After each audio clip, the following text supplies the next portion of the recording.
So what if I told you Age of Empires, but gotcha. It's got everything. It's got hot women.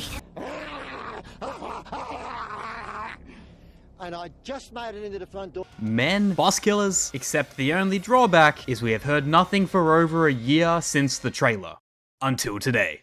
So I've got a theory. A game theory! And in my opinion, this is actually somewhat plausible. I'm huffing Hopium, you might think it's full-blown crack, but hey, let me cook. We all heard of Arknights Endfield. It looked really cool from the, 1 minute we saw of the game? And then it's just been a year of nothing. But I have a theory. So there is an event coming out in Beijing called G Fusion Game Fest, also known as G-Cause. And they do a lot of stuff. They showcase lots of games to the Chinese market. They bring a lot of American games, Western games over to China. Because they don't really have regular means of seeing these games. But G-Core is also a great event to showcase something new. So if you go down further and further, there's things like, hey, you can win awards. You can win prizes. This is the layout of the map. I've been through this and checked it out. As you can see, you got stuff like Starfield. You got Intel. You got CG Projekt Red, probably showing the new Cyberpunk DLC. We don't care about any of that. If you go down far enough, you see this timetable. And if you're wondering why this timetable is relevant here, I've translated this 11 to 12 1-hour time block, and it goes to Eagle Point Network Game Level Experience. So Eagle Point Network is, for people who don't know, Hypergriff. And if you're going to sit there and think, oh, maybe it's just Arknights, shut up. Dude, I have been through everything. I have looked through this whole website. I have checked all of the games that they are advertising.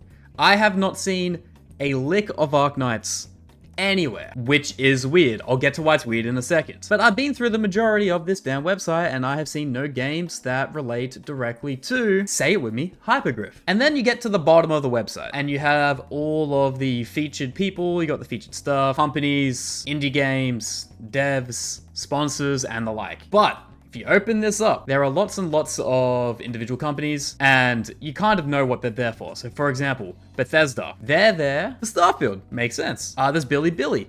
Why is Billy Billy there? Billy Billy's there because probably live streaming the event. So on and so forth. But you zoom in far enough, you see Hypergriff. You see Hypergriff. They ain't got nothing at the event. I've checked. You can check too. If I am wrong and I just cannot understand pattern recognition when I'm looking at symbols for Arknights, which is very possible, I am not smart. They've got no reason to be there. And just to kind of cement this in, you've got this symbol here. I cut and pasted this, threw it in Translate because, I'm bilingual, and it translates to directed by. So these are all the directors of the event.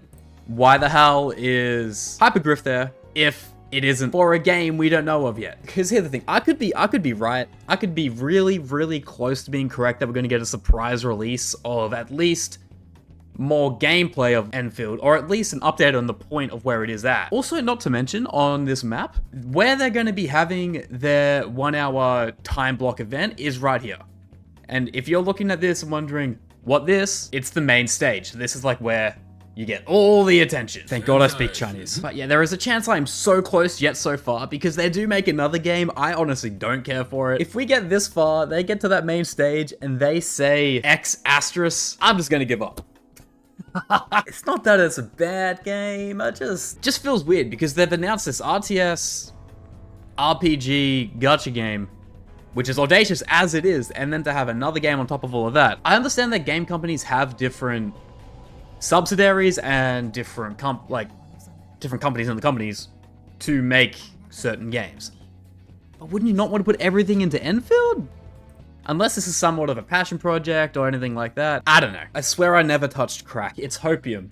It's Hopium. But boys, I told you to let me cook. If you agree with me or if you disagree with me, please tell me in the comments, as well as if you're for some reason reacting to this. Pause the video right now and tell me why I'm an absolute brainlet. And thank you so much for your time. I'm live every single day over on Twitch. If you want to go and follow, link is in the description. And please like and subscribe. We just passed 800. Thanks so much for that. I'm not going to take any more time up out of your day. I'm going to head out. See ya.